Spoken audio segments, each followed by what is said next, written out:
Hey everyone, my name is Brandon Boyd. I'm from the band Incubus, and we are coming to Australia in like a week or something like About that. 6 sleeps, mate. About 6 sleeps. That's it. Thanks for joining us today. Thank you for having me. No worries. So, Incubus are making a welcome return to this side of the world for a run of shows to celebrate the 20th anniversary of your album Morning View, with shows in Christchurch on April the 2nd. You got Auckland on April 4th. Then you head to Australia, traveling through Bribie Island, Gold Coast, Wollongong, Sydney, Mornington, Melbourne, and Adelaide, and finishing in Hillary's in WA on April 20. Like, that's a lot of shows, mate. I'm exhausted just saying it. How are you going to play them all? I think this is probably the most extensive tour of Australia we will have done, actually. If I'm not mistaken, I could be wrong about that, but I don't remember having played. I think it's like 8 or 9 shows by itself just in Australia. So Right. excited. And it's going to be your first trip down here since 2018, mate. So I suppose the biggest question is, why have you neglected us for so long? No, something happened in the world sometime after 2019 that like made it so traveling was really tough. And I don't remember exactly what it was, but something happened that Okay. kept us off of airplanes and stuff. So we're we're sorry it's taken us so long, but we're really excited to be able to finally make our way back, and we're thrilled to be able to do these shows with the band live as well. Hell yeah, mate. So what would you say has actually changed with Incubus since you were out here last then? Oh boy, a lot of things have changed. Not the least of which is, let's see, 2018, 19, 2021. I had to use my fingers too. Yeah. Uh, there's, I don't have any kids yet, but there's quite a few more kids that were made in the band. I think Mikey has 7 or 8 now, something like that. not not that many, but quite a few. We have a new member in our band. Nicole Rowe is playing bass with us.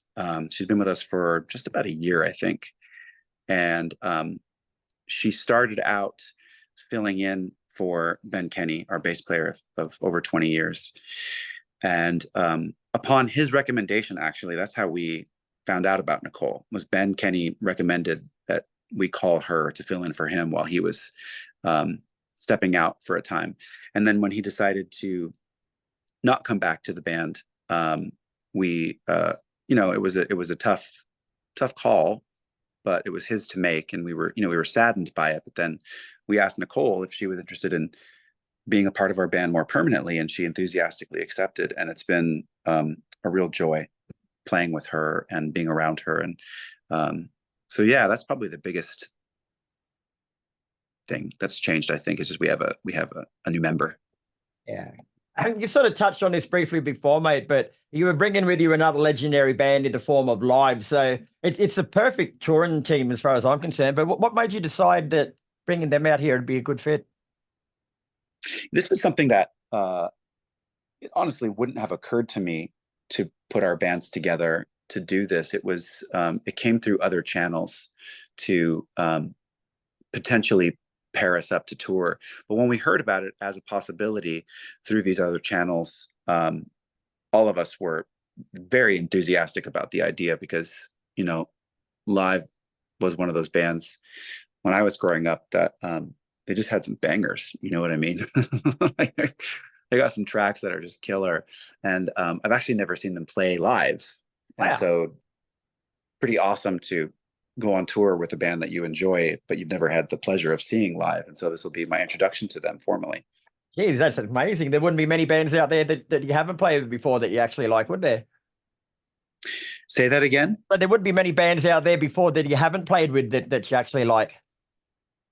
Yeah, we've been really lucky over the years. There's been so many of bands that we grew up listening to, and some of these bands like made us want to be a band ourselves, and we've ended up touring with them, which is kind of amazing, like to think about it like that, because I think ultimately, first and foremost, we're music fans. Like we're just kind of obsessed with music, and music was one of my first obsessions: music and art, and surfing. Those three things were like they still are pretty much everything to me. other exceptions. So yeah, there were bands that we would go and see live when they came through Los Angeles here, and they inspired us to pick up instruments and pick up microphones and start practicing and playing and trying to write our own songs. And then some years later, we ended up touring with some of these bands. So it's pretty awesome, full circle. Would be. And out of the 9 shows that you play, mate, 5 of them are part of the actual tour, but you're also part of the inaugural Lookout Festival, which features Aussie bands Birds of Tokyo, Eskimo Joe, and the Superjesus. Like, sounds like a lot of fun. You got the contrasting between the outdoor shows and the inside shows. It's a nice balance. Yeah, I always look forward to doing festivals outside with a bunch of bands that we sometimes haven't heard of, and some very often haven't seen perform. So festivals are an incredible way to see a bunch of new music. Those were some incredible band names that you mentioned. I don't know those bands, but the names of the bands are amazing. That's a good way to look at it. That's different. And I'm probably going to put you on the spot a little bit here, mate. But what do you sort of look forward to the most? Like the outdoor festivals with the local Aussie bands, I guess, or the inside, more sort of intimate, personal shows with your fans with a band like Live? If I could craft the perfect tour just for my own selfish motives and reasons, it would be a mixture of festivals and headlining dates. And so I'm really looking forward to this trip because we get to have our cake and eat it too. Doing exclusively festival tours is fun, but then, can be a little bit monotonous. Doing exclusively headlining shows is super fun, but can also get kind of monotonous. So a kind of craftily structured changing of this atmosphere is sort of the best way, in my opinion, of going on tour, because you don't have a chance to become complacent. I suppose the one thing that everyone does know about the tour already, though, is they're pretty much going to know most of the set list because you're celebrating the 20th birthday of your 4th album, Morning View, which came out back in 2001. So you're playing that album in full, is that right? No, not on this trip. We'll be doing quite a lot of Morning View, but it's going to be how do you say this? Like our sets that we're bringing down there are a kind of romp through the Incubus catalog. Mm-hmm. But the catalog's massive, mate. Like you've got 8 albums all up, I think. Like your songs, like you guys are a band, I guess, that so many different people have connected with for so many different reasons, which makes a wide selection of fan favorite songs. Like when you're doing your set list up, like it's got to be hard because, like I said, you're not just playing to one sort of fan, so you can't just pick that one collection of songs. You've got to try and cover a spectrum. Like it'd make it more difficult, wouldn't it? Yeah, and then you try and factor in making the set fun and interesting for us in the band. You have to factor in so many different things. So you are correct. Writing sets gets progressively more challenging. We take all of those things into consideration, and that's how we come up with the sets that we write. If we were writing a set that was just for us, it would look very, very different. If we were writing it just for the fans, it would look very different. So this is really a kind of a combination of all of those factors that you laid out. And it ends up being, I think, a better set because there's a little bit of everything happening. And we always leave room for lots of improvisation, and we love covering other people's music randomly and fitting in other people's music into some of the bridges of our songs. And it's a delightful mess, put it that way. And another thing too, that like along those set list lines, like your music, it relies a lot on atmospherics and moods, I've found, while you're doing it. So does that make it more difficult too, like getting songs that flow in with each other along those lines? That's one of the things that we factor in while we're writing these sets, is we see how and if songs will actually segue into each other properly. Sometimes they do, and sometimes they most definitely don't. Sometimes there are segues that are just really awkward, and we don't know that until we play them in sequence. And so when we're essentially coming up with these set lists, we can have an idea about what like a quote good set would be, but then we'll perform it together in the privacy of our rehearsal studio, and we figure out pretty quick what does and doesn't work. Now, I'm not going to ask too much on this, mate, but can I ask if Gig made the final cut? Dig. Oh, the song Dig. Yeah. Well, I don't want to tell you the ingredient of the meal before we serve it to you. Whisper it to me. I won't tell anyone.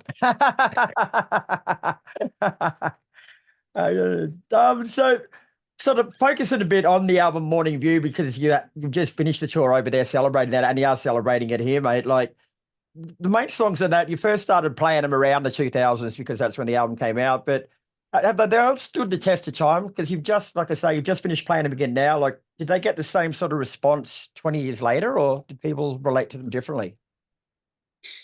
Well, we're going to do the Morning View tour here in the States that starts in August. We haven't actually done it yet. We did one show at the Hollywood Bowl in October where we performed Morning View from front to back.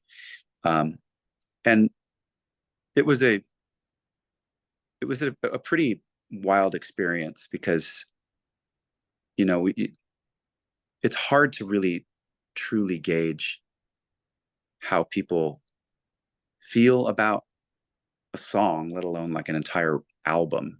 But for some reason, that album seems to have resonated with people more deeply. And I feel so much gratitude that it has. You know, you never rely on that kind of thing. You put your heart and your soul into making music, but there's no guarantee of the response or the outcome. You know, you just do your best and kind of hope that people hear it and then enjoy it if they hear it. That's the thing that's been getting more and more challenging as we get further into the internet age. It's like getting people to even know that you have an album out is becoming a major lift. Yeah, you're competing with the internet. You know, it's my analogy is sort of like crying during a hurricane. It's like it's gonna know that someone's gonna hear you, you know. That's a good way to put it. Now we're running out of time, mate, but before we go, I did want to bring up the fact that you have re-recorded Morning View, which is going to be released on May the 10th as Morning View XXIII. So tell us quickly about that release. Yes, comes out May 10th. We've put out 2 of the tracks already. We put out the song Echo, and we put out Circles. The next song that comes out, I think it comes out in like a week, is Under My Umbrella.